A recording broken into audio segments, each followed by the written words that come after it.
जय श्री हरि। पांडवों के जन्म की कथा। धृतराष्ट्र जन्म से ही अंधे थे, अतः उनकी जगह पर पांडु को हस्तिनापुर का राजा बनाया गया। इससे धृतराष्ट्र को सदा अपनी नेत्रहीनता पर बड़ा क्रोध आता और उन्हें पांडु से यह द्वेष भी होता। पांडु ने कुछ ही समय में संपूर्ण भारतवर्ष को जीतकर कुरु राज्य की सीमाओं का यवनों के देश तक विस्तार कर दिया।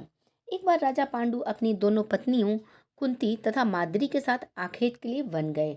वहां उन्हें एक मृग का मैथुन रथ जुड़ा दृष्टिगत हुआ। पांडु ने तत्काल ही अपने बाण से उस मृग को घायल कर दिया। मरते हुए मृग रूपधारी किंदम ऋषि ने पांडु को श्राप दिया, राजन, तुम्हारे समान क्रूर पुरुष इस संसार में कोई नहीं होगा।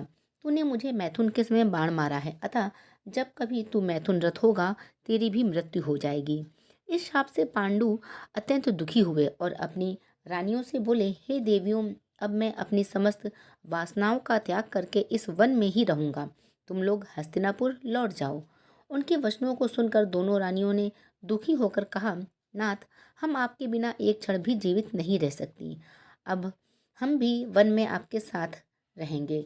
आप कृपा कीजिए। पांडु ने उनके अनुरोध को स्वीकार कर लिया और वह भी वन में रहने लगी। इस दौरान राजा पांडु ने अमावस्या के दिन ऋषि मुनियों को ब्रह्मा जी के दर्शनों के लिए जाते हुए देखा। उन्होंने उन ऋषि मुनियों से स्वयं को साथ ले जाने का आग्रह किया।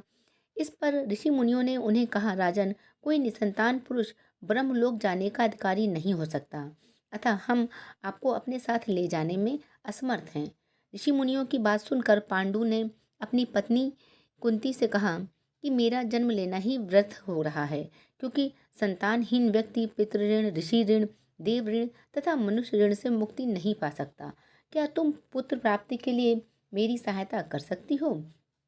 कुंती बोली, हे आर्यपुत्र, दुर्वासा ऋषि ने मुझे एक मंत्र दिया है जिससे मैं किसी भी देवता का आवाहन करके मनोवांछित वस्तु प्राप्त कर सकती हूँ। अगर आपकी आज्ञा हो तो मैं किस देवता को बुलाऊं?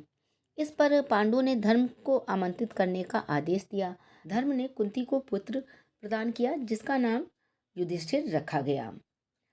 फिर कुंती ने दोबारा वायुदेव तथा इंद्रदेव को आमंत्रित करने के लिए उनका आवाहन किया और वायु से भीष्म, इंद्र से अर्जुन की उत्पत्ति हुई। तत्पश्चात पांडु की आज्ञा से कुंती ने माद्री को उस मंत्र की दीक्षा दी। माद्री ने भी अश्विनी कुमारों को आमंत्रित किया, जिससे नकुल और सहदेव का जन्म हुआ। एक दिन पांडु माद्री के साथ वन में सरता के तट पर भ्रमण कर रहे थे। वातावरण अत्यंत रमणीक था और शीतल मंद सुगंधित वायु चल रही थी। सहसा वायु के झोंके से माद्री का वस्त्र उड़ गया। इससे पांडु का मन चंचल हो उठा। माद्री द्वारा समझाने तथा इनकार करने पर भी वो मैथुन में प्रवृत्त हुए तथा किंदम ऋषि के शापवश उनकी मृत्यु हो गई। माद्री ने इसके लिए स्वयं को ही दोषी माना और वह पांडु के साथ सती हो गई। किंतु पुत्रों के पालन पोषण के लिए कुंती हस्तिनापुर लौट आई। वहां रहने वाले ऋषि मुनि पांडवों को राजमहल छोड़कर आ गए।